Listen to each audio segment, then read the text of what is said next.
Hello everyone. आज हम अध्याय 11 क्षेत्रमिति में चर्चा करते हैं। अध्याय 11 क्षेत्रमिति। तो क्षेत्रमिति में दो चीज़ें होती हैं, बहुत सारी आकृतियाँ रहती हैं और उस आकृति में दो चीज़ें कॉमन होती हैं। एक होती है आकृति की हमें परिमाप निकालना होता है, परिमाप, और एक होता है उसका क्षेत्रफल। परिमाप और क्षेत्रफल, ये दो चीज़ें होती हैं। तो परिमाप, किसी भी चीज़ का परिमाप वो जिस चीज़ से घिरा हुआ होता है उसे हम उसका परिमाप कहते हैं। मतलब परिमाप एक बंद समतल आकृति की सीमा के चारों ओर की दूरी है ना, बंद समतल आकृति के चारों ओर की दूरी उसका परिमाप हो जाता है। जैसे एक हम ये लेते हैं वृत्त, ये एक चतुर्भुज लेते हैं। चतुर्भुज के इस बिंदु से हम चलना शुरू करते हैं, यहाँ से यहाँ तक चले, यहाँ से यहाँ तक चले, यहाँ से यहाँ तक चले, यहाँ से यहाँ तक चले। मतलब हमने टोटल कितनी दूरी तय की, मतलब यहाँ से ये दूरी, फिर यहाँ से ये दूरी, यहाँ से ये दूरी और यहाँ से ये दूरी, ये चारों दूरियों का योग, इन चारों का क्या हो जाएगा, योग हो जाएगा।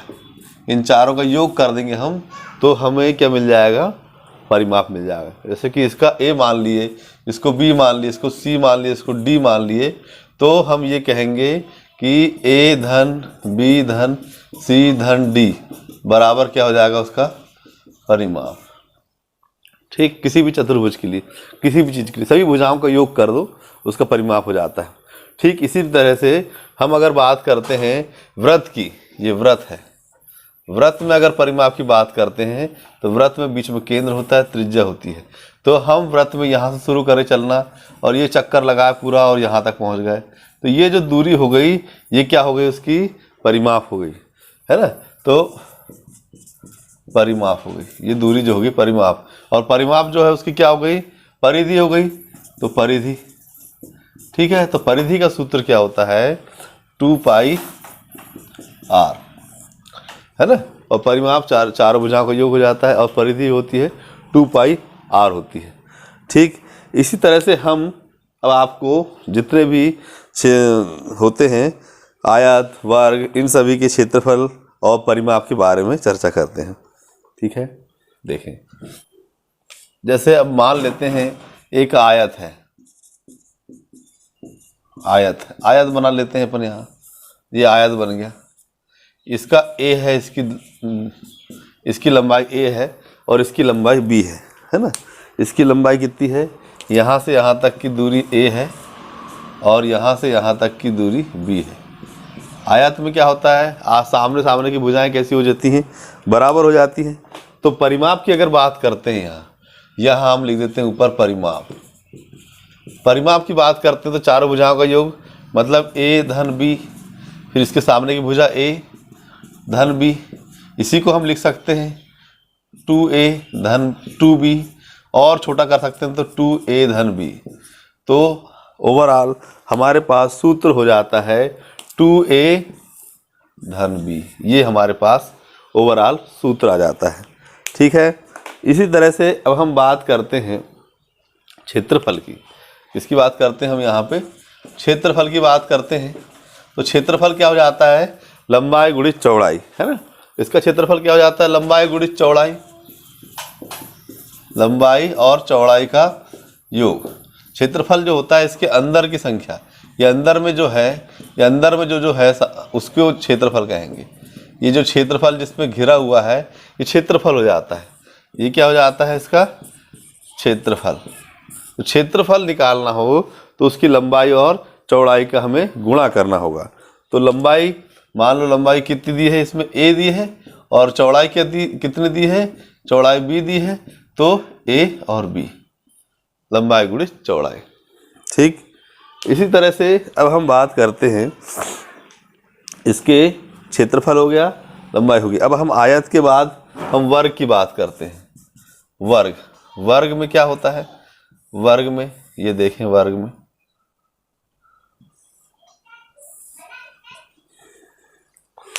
में क्या होता है कि चारों भुजाएं उसकी कैसी होती हैं, बराबर होती हैं। वर्ग में क्या होता है, उसकी चारों भुजाएं कैसी होती हैं, बराबर होती, मतलब ए चारों तरफ ए हो जाता है। चारों भुजाएं कैसी हो जाती है उसकी, बराबर हो जाती हैं। तो परिमाप की अगर बात करेंगे हम तो ए चारों भुजाओं का योग हो जाता है। हम इसको लिख सकते हैं 4a। परिमाप क्या हो गया उसका, 4a। ठीक है, परिमाप उसका हो जाता है 4a।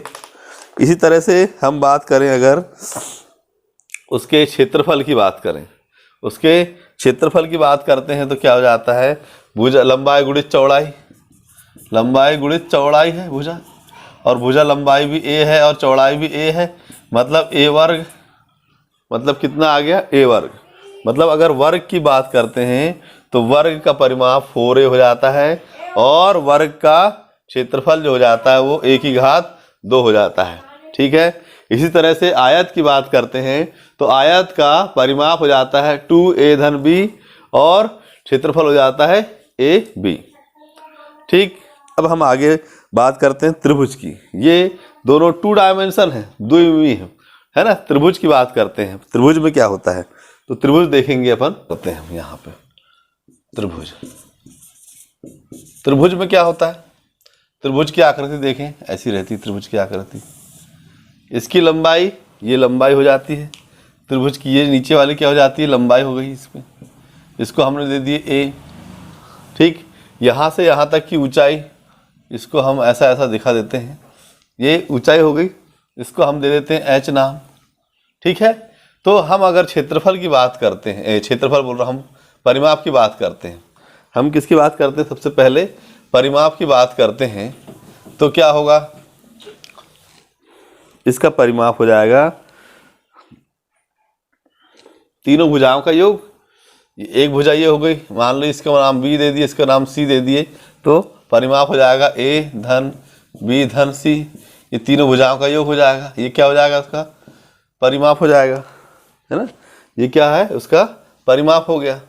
अब इसी तरह से हम अगर क्षेत्रफल की बात करते हैं तो क्षेत्रफल हो जाता है इसका, क्या हो जाता है, पाई b की घात 2, पाई b की घात 2। अब b जो है, हम अगर b इसको यहाँ लेते हैं, यहाँ पे a लिए हैं तो पाई a की घात 2 हो जाएगा, यहाँ पाई a की घात 2। इस तरह से हमारे पास सूत्र आ जाता है त्रिभुज के लिए। अब हम समांतर चतुर्भुज की बात करते हैं। समांतर चतुर्भुज, समांतर चतुर्भुज, समांतर चतुर्भुज कैसा होता है, समांतर ऐसा होता है जिसमें आमने सामने की भुजाएं कैसी होती हैं, समांतर होती हैं। तो समांतर चतुर्भुज की बात अगर करें तो यहाँ से यहाँ तक की दूरी इसकी दी हुई हो, b दी हुई हो, और ये यहाँ से ये जो दिया हो इसका h दिया हुआ हो, तब हम क्या कह सकते हैं, उसका जो क्षेत्रफल है, क्षेत्रफल क्या हो जाएगा, 1/2 BH। b क्या हो गई, ये दूरी हो गई एक समांतर चतुर्भुज के, एक भुजा की, और h जो होगा उसकी ऊंचाई हो गई। ये जो है दोनों इसका क्षेत्रफल का सूत्र हो जाता है। अब इसके परिमाप की बात करते हैं तो परिमाप में ये चारों भुजाओं का योग हो जाएगा, है ना। तो इस भुजा, मान लो इसका नाम a दे दिए, इसका नाम c दे दिए, इसका नाम d दे दिए, तो a धन b धन c धन d, ये चारों भुजाओं का योग परिमाप हो जाएगा। ठीक है, और b जो है इस b के बराबर होता है, ये मतलब ये जो है b इसके सामने की भुजा के बराबर हो जाएगा, और a इसके सामने की भुजा के बराबर हो जाएगा। तो कैसा हो जाएगा ये, इसको हम ऐसा कर सकते, कह सकते हैं समांतर चतुर्भुज में कि चारों भुजाओं का योग करना है, कुल मिला के ऐसा है।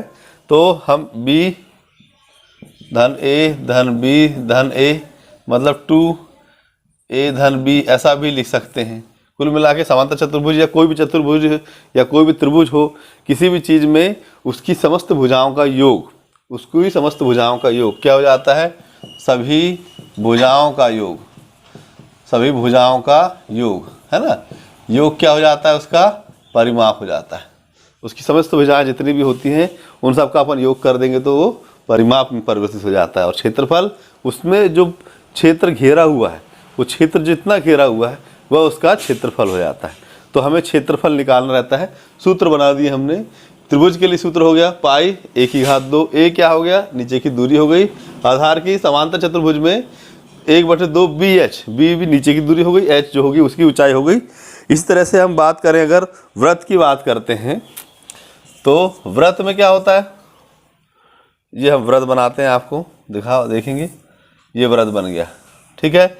वृत्त में केंद्र होता है, वृत्त में केंद्र से परिधि तक खींची गई दूरी को क्या कहते हैं अपन, त्रिज्या कहते हैं। इसको हम r से डिनोट करते हैं, है ना। तो अब हम वृत्त की परिधि के बारे में बोलें या परिमाप के बारे में बोलेंगे तो उसका मान हो जाता है 2πr, ये होता है। और वृत्त का क्षेत्रफल हो जाता है πr², ठीक है। इसका क्षेत्रफल हो जाता है πr², और परिधि हो जाती है 2πr। परिधि, ये r जो है इसमें क्या है, r त्रिज्या है, r क्या है इसमें, त्रिज्या है, ठीक। इस तरह से हमारे पास सूत्र हो गए हैं। अब हम प्रश्नावली 11.1 का पहला सवाल आपको बताते हैं। सवाल, पहला सवाल क्या दिया हुआ है कि एक वर्ग बना है, ये वर्ग हो गया, वर्ग थोड़ा बड़ा बना देता हूँ,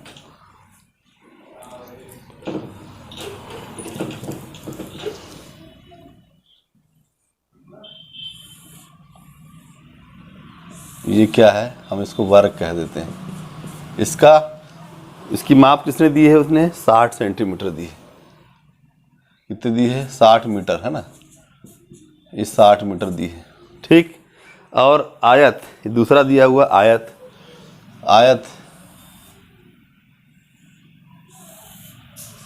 ये आयत हो गया, ठीक। आयत दिया हुआ है 80,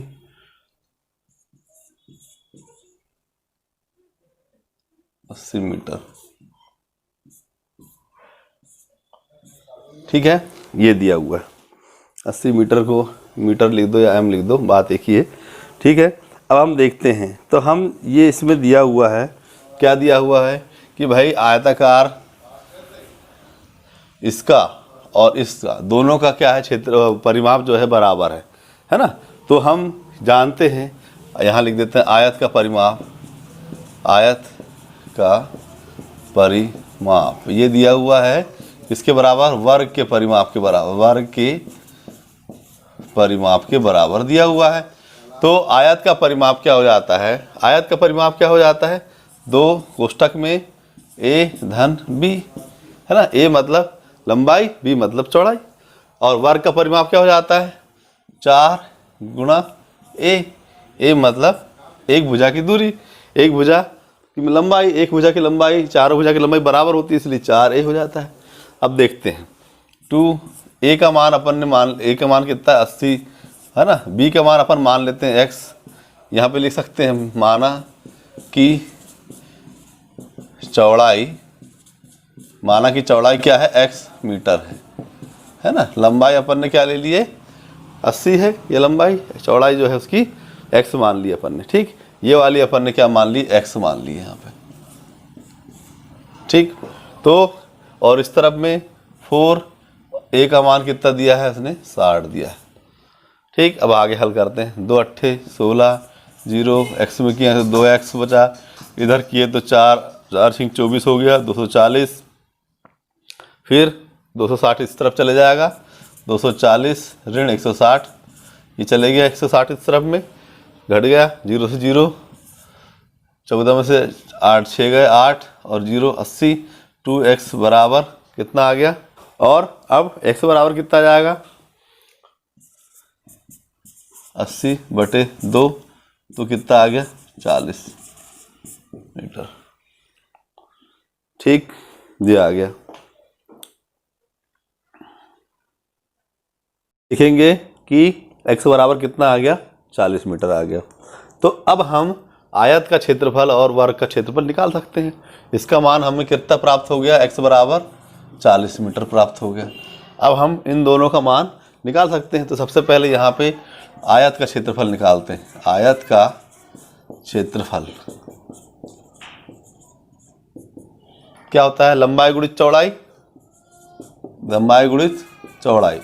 लंबाई कितनी हो गई उसकी 80 और चौड़ाई कितनी आ गई 40, 4 अट्ठे 3200, इतने वर्ग मीटर आ गया, ठीक है। इस तरह से वर्ग का निकालते हैं, वर्ग का क्षेत्रफल, वर्ग का क्षेत्रफल, वर्ग का क्षेत्रफल बराबर क्या हो जाता है, भुजा गुणित भुजा, भुजा गुणित भुजा मतलब भुजा का वर्ग, भुजा का वर्ग मतलब हमारे पास भुजा क्या है 60 सेंटीमीटर है और 60 मीटर है, 60 मीटर का वर्ग मतलब 60 गुणा 60, 6 36 मतलब 3600 वर्ग मीटर। तो हम देखते हैं 3600 वर्ग मीटर क्या है, 3200 वर्ग मीटर से अधिक है, 3200 वर्ग मीटर से अधिक है। तो हमारा जो प्रश्न था कि भाई क्षेत्रफल किसका ज़्यादा होगा, तो क्षेत्रफल किसका ज़्यादा होगा, वर्ग का ज़्यादा होगा, है ना। क्षेत्रफल किसका ज़्यादा होगा, यहाँ लिख सकते हैं अपन क्षेत्रफल वर्ग का अधिक है, अधिक है, क्षेत्रफल किसका अधिक है, वर्ग का अधिक है। ये हम इस निष्कर्ष पर पहुँच गए कि क्षेत्रफल वर्ग का अधिक आ गया, है ना। ठीक है, अब हम अगला प्रश्न देखते हैं। हाँ तो देखिए प्रश्न नंबर 2 में, तो हम प्रश्न नंबर 2 में पहले हम चित्र बना देते हैं। तो ये घर बन गया है अंदर, ये घर का बना दिया हमने, है ना, और उसके आसपास बगीचा है, ये आसपास क्या है, बगीचा है, ठीक है। ये वर्गाकार है, अब बना दिए हमने। देखें तो ये 25 मीटर लंबा, यहाँ से यहाँ तक की दूरी कितनी है इसकी, 25 मीटर है, ठीक है। और इस तरफ की भी दूरी जो है ये भी कितनी है उसकी, 25 मीटर, ठीक है। दोनों तरफ की दूरी कितनी है उसकी, 25-25 मीटर है, ठीक। अब हम इसमें देखते हैं तो बीच में जो है घर की जो दूरी है अंदर की, इसकी है 15 मीटर, इधर नहीं, इधर 20 मीटर, नीचे में कितनी है, नीचे में इसकी 20 मीटर है और ऊपर में 15 मीटर है, ऊपर में कितनी है 15 मीटर, ठीक है। इस तरह से अब हमें बीच में खाली जगह का माप निकालना है। तो अब हम देखते हैं ये ये दिया हुआ है, तो इसमें हम निकालते हैं। देखें तो घर का क्षेत्रफल, सबसे पहले हम क्या निकालते हैं, घर का क्षेत्रफल निकालते हैं, घर का क्षेत्रफल, ठीक। घर का क्षेत्रफल क्या हो जाएगा, लंबाई गुणित चौड़ाई, लंबाई कितनी दी है इसमें 20 है, चौड़ाई है 15 है, 15 दूनी 30, 300। अब ये मीटर में इकाई है तो ये हो जाएगा वर्ग मीटर, ठीक है। यहाँ पे कोई दिक्कत नहीं है। अब हम ये पूरा क्या है, ये आसपास पूरा जो बना हुआ है ये क्या है, बागीचा है। ये पूरी चीज़ क्या है, इसमें बगीचा बना है, बीच में बगीचा बना रहा है ये, और पूरा जो है खेत है, ये क्या है, खेत है ना, एक प्लाट है, प्लाट खेत प्लाट जो भी बोल दो आप उसको, ये है उसका। तो हमें खेत का या प्लाट का हमें क्षेत्रफल निकालना है। तो प्लाट का क्षेत्रफल, प्लाट का क्षेत्रफल क्या हो जाएगा, ये भुजा गुणित भुजा। अब देखो इसमें इसकी 25 इसकी 25 है, तो फिर लिख देता हूँ मैं भुजा गुणित भुजा, है ना, वर्ग है, ये वर्गाकार है इसीलिए 25 गुना 25। तो हमने सीख चुके हैं 25 गुना 25 करते हैं, तो इस तरफ 25 लिख देते हैं और 2 में 1 जोड़ दिए तो 3 आ जाता, 2 तिया 6, 625 ये आ गया। इसकी भी इकाई क्या है, मीटर में है, तो इसको लिखेंगे हम वर्ग मीटर, ठीक। मीटर को वर्ग मीटर, ये दोनों आ गए। अब हमें पास जो शेष बच रहा है, अब हमें शेष क्षेत्रफल निकालना है ना। तो शेष क्षेत्रफल निकाल लो। शेष क्षेत्रफल कौन सा, प्लाट का क्षेत्रफल, प्लाट का क्षेत्रफल। इस क्षेत्रफल में से इस क्षेत्रफल को घर का क्षेत्रफल घटा दो, घर का क्षेत्रफल है ना। प्लाट का क्षेत्रफल कितना निकला 625 में से कितना घटाना है अपने को, 300 घटाना है, तो कितना बचा 325 वर्ग मीटर। तो ये जो 325 वर्ग मीटर बचा ये बगीचे का क्षेत्रफल हो गया, है ना। तो बागीचे का क्षेत्रफल कितना हो गया, बगीचे का क्षेत्रफल हो गया 325 वर्ग मीटर, है ना। लिखो यहाँ पे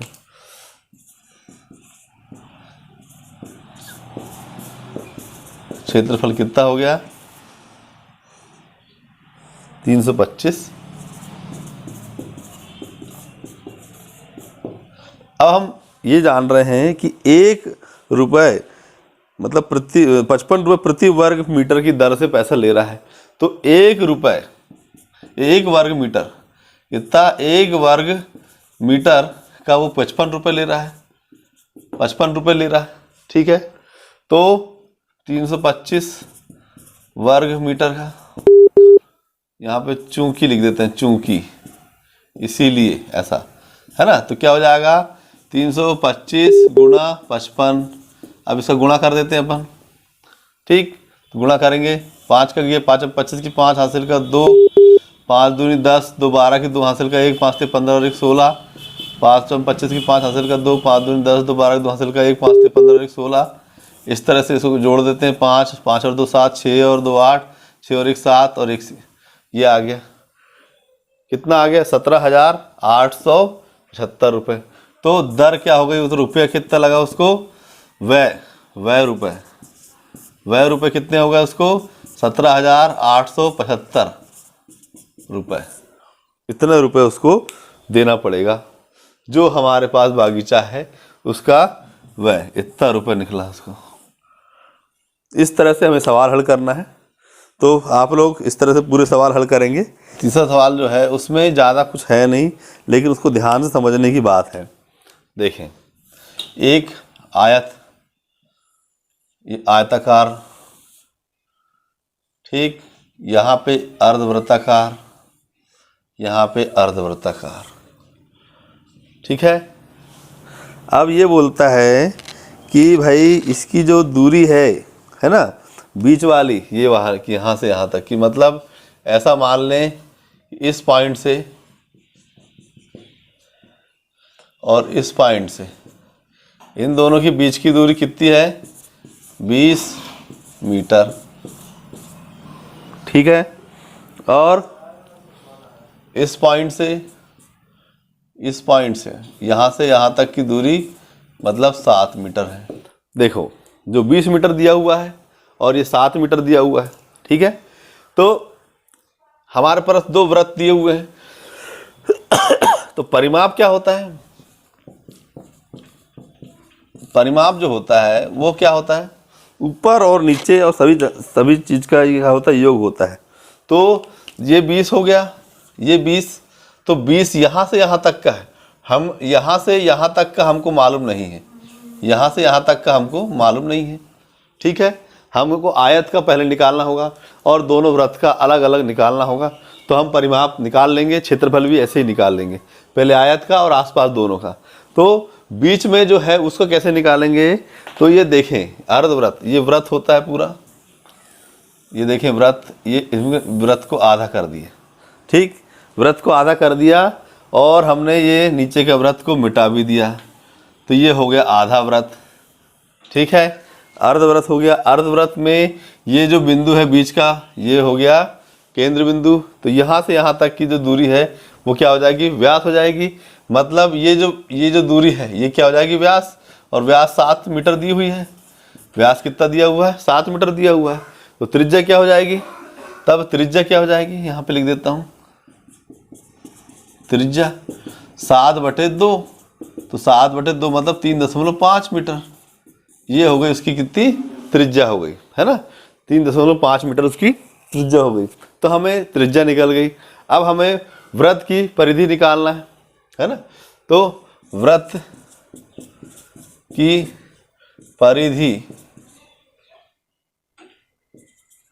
परिधि या परिमाप कहेंगे उसको।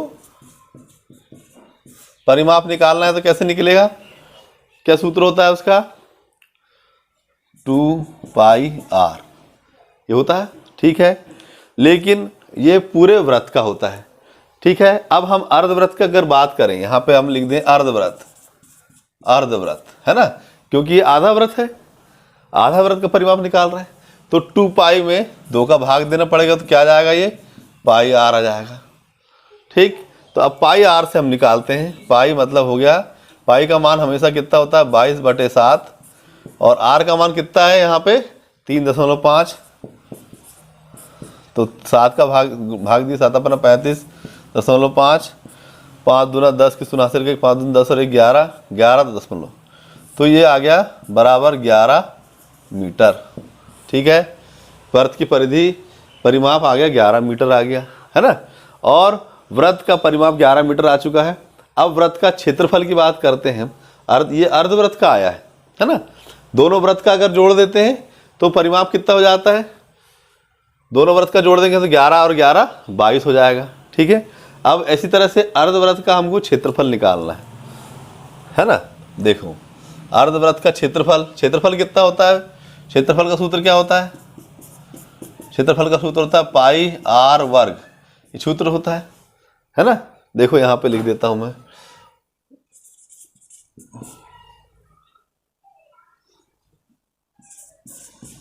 वृत्त का क्षेत्रफल होता है पाई r वर्ग।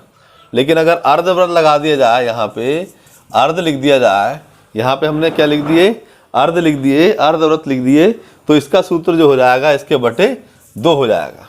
ठीक है, तो अब इसको हल करते हैं हम, तो 22/7 और r का मान कितना है 3.5 बटे 2, 3.5 बटे 2, 2 एक ही बार है, 2 बार नहीं रहेगा, है ना। नीचे एक बार लिखा है इसलिए एक ही बार लिखेंगे अपन। ठीक, तो अब इसको हम अर्धवृत्त का क्षेत्रफल निकालते हैं हम, तो क्या हो जाएगा 7 से 7 पन्ना 35, 5 बार 0.5 आ गया, और 2 से ये 11 बार कट गया। ठीक, तो 5 का 11 पन्ना 55 हो गया, 5.5 आ गया, गुना 3.5 आ गया। इन दोनों को आपस में हम गुणा कर देंगे तो हम उत्तर पे पहुंच जाएंगे। 5 हम 25 की 5, यहाँ यहीं पर गुणा कर देता हूँ, 5 हम 25 की 5 हासिल का 2। ठीक है, और 5 हम 25 और 2, 25 और 2 कितना हो गया 27 हो गया। फिर यहाँ पे 3 5 15 की 5 हासिल का 1, 3 5 15 और 1 16, इनको जोड़ दिए 5, 7 और 5 12 की 2 हासिल का 1, 6 और 2 8 और 1 9, 19, 25 आ गया। ये 2 इसमें 1 अंक, इसमें 1 मिला के 2 अंक हो गया, तो ये उत्तर आ गया 19.25।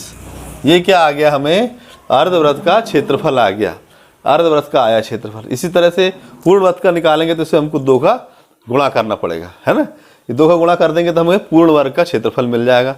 ठीक, तो इस तरह से हम अर्धवृत्त का निकाल लिए। अब हमको कुछ करना कुछ नहीं है, अर्धवृत्त का क्षेत्रफल, इसका क्षेत्रफल, इसका क्षेत्रफल, इसका रह गया है। तो हमें ये दूरी, ये यहाँ से यहाँ तक की दूरी कितनी मिली है 20 मालूम है, यहाँ से यहाँ तक की, और ये यहाँ से यहाँ तक की दूरी कितनी हो जाएगी, इसे घटाना पड़ेगा। ये जो हो गई यहाँ से यहाँ तक की त्रिज्या हो गई, कितनी है त्रिज्या r का मान कितना निकला है अपना 3.5 मीटर निकला है। तो हम यहाँ आयत का जो क्षेत्र, बीच का क्षेत्र है, उसका निकालने के लिए इस 20 में से हम 3.5 को घटा सकते हैं, और 3.5 इसके 3.5 घटाना पड़ेगा, और इस तरफ में भी लिखा है 3.5, है ना, इसके भी 3.5 को हम घटाना पड़ेगा। तो हमें बीच का जो है आयत का क्या हो जाएगा, भुजा की माप मिल जाएगी। यहाँ लिख सकते हैं अपन आयत की भुजा की माप कितनी हो जाएगी, 20 में से हमको क्या घटाना पड़ेगा 3.5 प्लस 3.5, मतलब 20 में से हमें 7 घटाना पड़ेगा तो 13।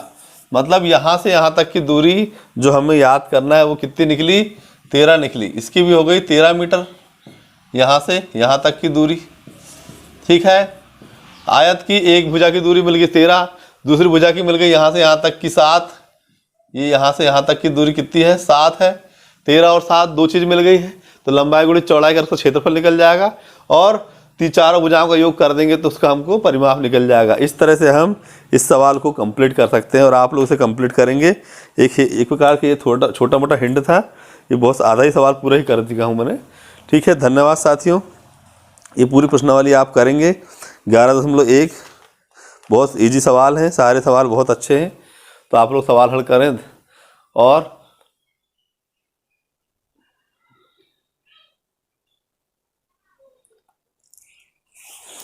इस सवाल को और एक बार समझ लें, अगर कहीं समझ में नहीं आ रहा हो तो देखें कि ये हमें इस चित्र में ये दिया हुआ एक आयत के दोनों तरफ वृत्त है, आधा वृत्त इधर आधा वृत्त उधर, और हमें इस चित्र के अनुसार इस चित्र का पूरे का हमें क्या निकालना है, क्षेत्रफल भी निकालना है और परिमाप भी निकालना है।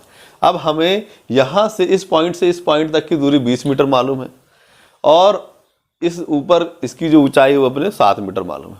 तो हमें क्या करना पड़ेगा, दोनों अर्धवृत्त जो दिए हुए हैं, दोनों अर्धवृत्त का हमें क्या निकालना पड़ेगा, क्षेत्रफल भी निकालना पड़ेगा और परिमाप भी निकालना पड़ेगा। तो क्षेत्रफल निकालते हैं तो ये यहाँ से यहाँ तक की दूरी दी है 7 मीटर, 7 का आधा करें त्रिज्या निकल गई, त्रिज्या से हम अर्धवृत्त की परिधि निकाल ली, हमें 11 मीटर मिल गई। इसी तरह से अर्धवृत्त का क्षेत्रफल निकाल लिया, हमें 19.25 मिल गया। अब ये दोनों क्षेत्रफल, 2 बार क्षेत्रफल को जोड़ेंगे, इन दोनों का क्षेत्रफल जोड़ेंगे और इसका क्षेत्रफल जोड़ेंगे तो टोटल क्षेत्रफल मिल जाएगा। इसका परिमाप और इसका परिमाप, तीनों का परिमाप जोड़ेंगे तो हमें टोटल परिमाप मिल जाएगा। इस तरह से हमें इस सवाल को पूरा कंप्लीट करना है और ये प्रश्नावली 11.1 जो है आप पूरी कंप्लीट करें। ज़्यादा सवाल नहीं है, 5 ही सवाल है। ठीक है, धन्यवाद, जय हिंद।